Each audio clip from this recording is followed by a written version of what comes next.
हरे कृष्णा। आज बहुत ही महान संत श्रीला माधवेंद्र पुरी जी का तिरोभाव दिवस है। तो आइए उनके बारे में कुछ श्रवण करने का प्रयास करते हैं।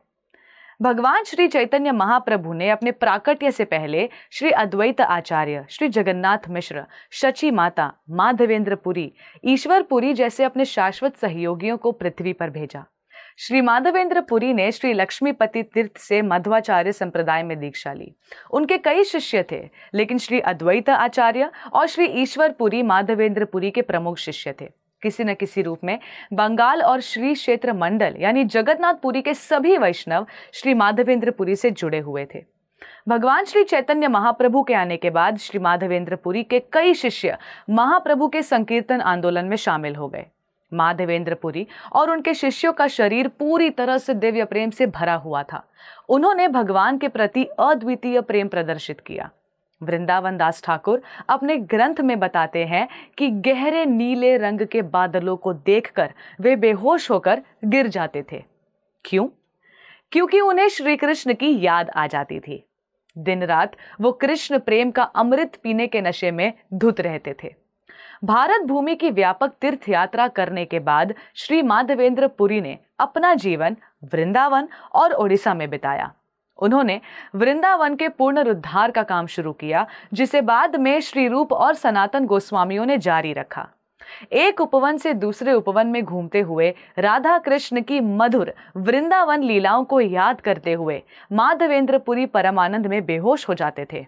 एक सपने में श्री गोपाल ने माधवेंद्र पुरी को दबे हुए गोपाल देव को उजागर करने और उन्हें गोवर्धन पहाड़ी के ऊपर स्थापित करने का आदेश दिया।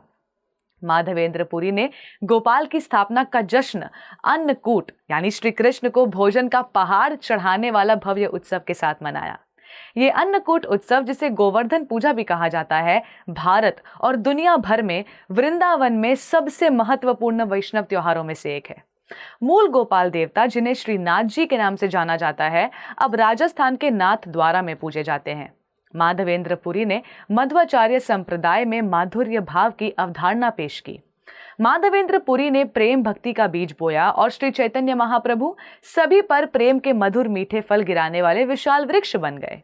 उन्होंने विरह भाव का भी खुलासा किया, जो भगवान से अलग होने पर प्रेम की भावना का आनंद लेते हैं। मध्व संप्रदाय की उनकी शाखा ने भगवान के इस परम प्रेम से खुद को प्रतिष्ठित किया। इसे मध्व गौड़ीय संप्रदाय के नाम से जाना जाता है। गौड़ीय वैष्णवों का निष्कर्ष है कि भगवान गौरांग द्वारा अपनी प्रकट लीलाओं के दौरान प्रदर्शित परमानंद प्रेम की वर्षा माधवेंद्र पुरी के साथ शुरू हुई। आज श्री माधवेंद्र पुरी जी का तिरोभाव दिवस है। माधवेंद्र पुरी की समाधि रेमुणा, ओडिशा में शीर चोरो गोपीनाथ के मंदिर के पास है। आज हम श्रीला माधवेंद्र पुरी से प्रार्थना करते हैं कि वे हमें अपनी कृपा दृष्टि प्रदान करें और हमें भी भगवान की लीलाओं के प्रति रति उत्पन्न हो और सांसारिक आसक्तियों से हमें मुक्ति मिले। धन्यवाद। हरे कृष्णा। ऐसे ही और भक्तिमय कार्यक्रमों के लिए देखिए हरे कृष्णा टेलीविजन, और इसे प्राप्त करने के लिए आप अपने केबल अथवा DTH ऑपरेटर से संपर्क करें तथा और अधिक जानकारी के लिए आज ही डायल करें 7666 839 839।